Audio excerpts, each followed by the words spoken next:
Pretty tough loss now, to be honest, after getting so close. I think, firstly, credit has to go to England. You know, they continued to fight throughout the whole 5 days and managed to get over the line, so credit to them. But I think our boys should hold their heads high. I think another example of experience in your squad showed today with the way Brad hadn't played.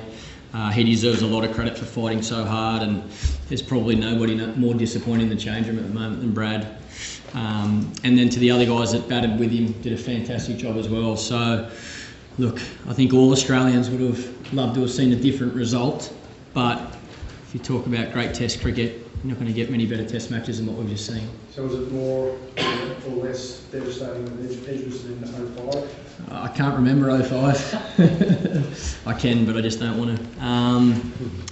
I was a lot younger then, so it's hard to compare. I think it probably does hurt you more when you're captain because I guess you're a little bit older and I care so much about the guys that I'm surrounded by. So, not that I didn't care back then, but I was the youngster watching and learning. Where now I feel like I'm trying to help, get the guys up on a daily basis and make sure they're, even when they're down, to try and not be too down. And I guess that's part of my job now to make sure all the boys are up and ready for what lies ahead in 4 days. Tim? Given what's happened over the last month or since you arrived, Michael, it must give you great heart for the rest of the series. I mean, you've always had to believe that you could win the Ashes, but this must be a massive boost. Yeah, well, I think we've probably proved to a few people that we're here to compete. There's no doubt about it. I said it on day one. I'm not surprised how close we got. I'm disappointed that we couldn't get over the line. And I said last night that I still thought we could win the Test match. So, we as a team are disappointed we haven't won this first Test. But I hope we've shown. I hope we've earned a bit of respect by the way we've played. That's what's important. Our team's going to give our all every single time we take the field. We're here to win this series. We know it's going to be tough, and we've just experienced that over 5 days. But for the people that have written us off or did write us off before a ball was bowled, I think we might have changed a few of their minds. Yeah. You mentioned before about 05 and trying not to remember that. How important is it in the next few days to put today's events and the closeness of it out of your heads to concentrate on? Well, I don't think there's actually too much to say, to be honest. I think, like I say, I think the boys should hold their heads high. I thought we fought really hard throughout these Test matches. We will know, there was times through the Test matches where we could have done things a little bit better, but we also know how close we are to winning today. Michael, when did you and the selectors decide that Ashton Agar was ready for this match? When did it come into your minds that he was a sort of candidate to play in this game?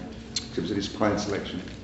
Well, once he was selected on this tour, we knew he was certainly a candidate to take part in a Test match, and the team was announced to the team 2 days before the first Test.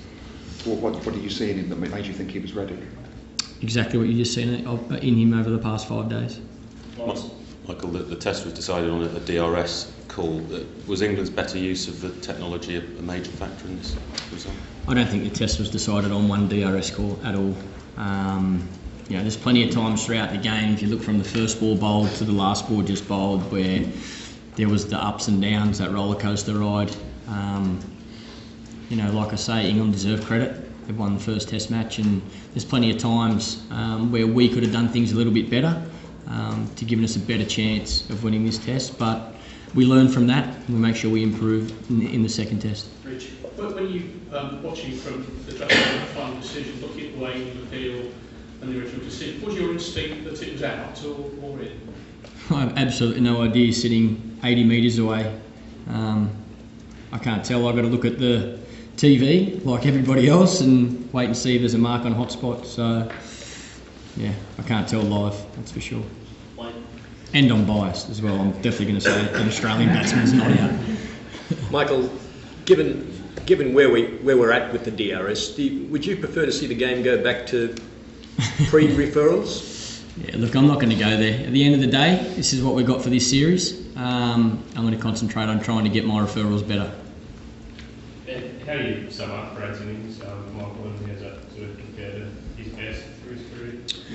He's played a few good ones, and I've grown up playing with him, so I've seen him through, junior cricket and New South Wales make a lot of very important runs for us.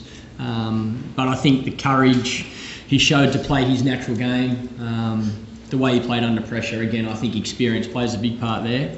And credit to him, it's great to see him back. Well, it's great to see him to have seen him fight his way back into this Test team. I know he loves being around this group, and it's good to see him lead from the front today. Michael, it's quite a bizarre way to end one of the best Test matches of all time. 20,000 people looking up at a replay screen. Does that take away from the moment? Times have changed, haven't they? Look, again, I think the system's in place. It's consistent for both teams.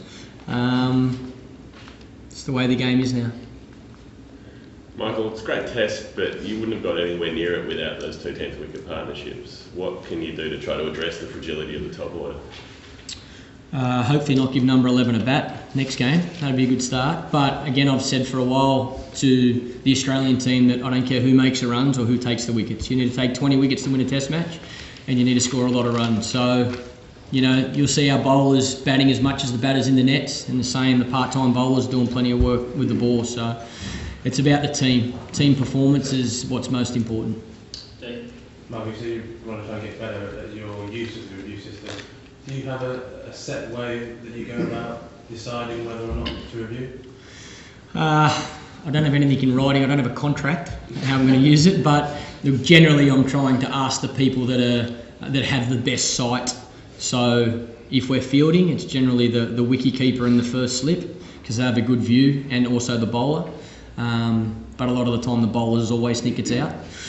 And when we're batting, I'm putting the faith in the players to make that judgment. If they think it's worth reviewing, then I back them 100%. Alistair says that one of the real key things when England are looking to review is using the wicketkeeper, because he takes some of the emotion out of the situation. Do you feel that maybe you need to do the same?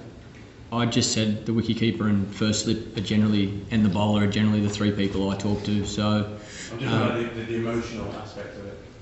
Whether you got caught up in some of the emotion with some of the reviews that you used in this match. I don't think the emotion had anything to do with it. What was the atmosphere like during the lunch break in your dressing room? Did you have to say anything to Brad and Patterson?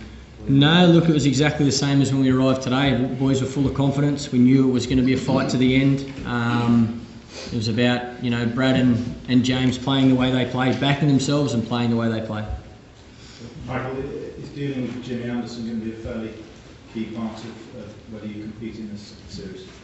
I think the whole England attack. We know what we're up against. We know they're a good attack, plenty of experience. So we have to combat that. We have to make sure we're batting well, putting plenty of runs on the board to give our bowlers the opportunity to take 20 wickets. Michael, how much easier or harder do you think it would be to get a bounce back from a younger team as opposed to a more experienced one?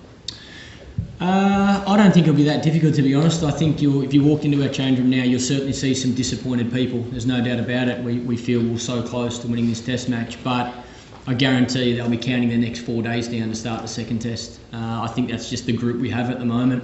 The guys are full of energy, and we want to have success on this tour. So the only way to do it is get on the park and try your best, like I think we did over the past 5 days. Michael, when you talk about earning respect and proving people wrong, did you feel beforehand as a group that actually some of the things that were being said and written were disrespectful to the Australian team, the 10-0 whitewash, that kind of thing? Oh, look, I think I've become accustomed to hearing that since I've taken over the captaincy. On every tour I've been on, opposition teams have written us off. So, yeah, at the end of the day, we're going to play our best cricket and we'll earn the respect of the people that don't respect us. You probably had a chance to look at your first innings dismissal. Was it playable? I haven't had a look at it, actually. I don't have to look at it again. I felt it when I was out there. It was a very, very good delivery, and I'm not sure. Some players might have hit it in the middle of the bat through covers for 4, but unfortunately, I missed it and got bowled. Michael, this is a philosophical question, not a question about DRS. Go for it, Mel. I'm all ears. Philosophically, the DRS was introduced to get rid of the howler. Yeah. And we've had 5 days of minute, minuscule decisions on the DRS, and the howler stayed. Would you like to see a system, or do you have any other system that would work to get rid of the howler? Well, I think that's why the DRS has been introduced. There's no doubt about it. I don't know the answer to your question is what I'm trying to say. Yeah, I think I like the fact that it's consistent. Well, what we've got is the same for both teams. That's all I can ask for. So, yeah, I don't know the answer to your question, sorry. Is it a bad look for cricket? And if a bloke, and I know that we're talking about Broad in this case, but generally, if there's an obvious out that's not given when really close calls are given, is it bad for the game? That's the way the system is. Unfortunately, if I use my reviews better, then I have an opportunity to use it when there's a howler like that. But yeah, we've still got two umpires on the field. You know, they're the most important people out in the ground, those two umpires, and they make their decisions. And as players, I've been brought up to live with the decision of those guys. You know, and there's the advantage you have now, especially as a batsman, is if you think you didn't hit the ball, you have the chance to refer it. Sometimes you find out you did hit it, like in my case. Other times you find out that you were right. So yeah, to me, it's how the game is, and you learn to live with it and get on with it. Is it a non-DRS question? It is, yeah. Last question. Was there a plan for you guys to get after Stephen Finn? He was hit out of the attack a couple of times in the match. No, look, the plan for us today was for the guys to back themselves and play with good intent. Everybody in our team plays a little bit differently, but I think the only way to have success is to play your way, back your natural instinct and your gut, and that's why you train your backside off. I guess every single day you go to training to get better. So when you get in pressure situations like today, you feel like you can just walk out there and play with freedom, and that's why I say I think our boys can hold their heads high, because I certainly believe they did that today.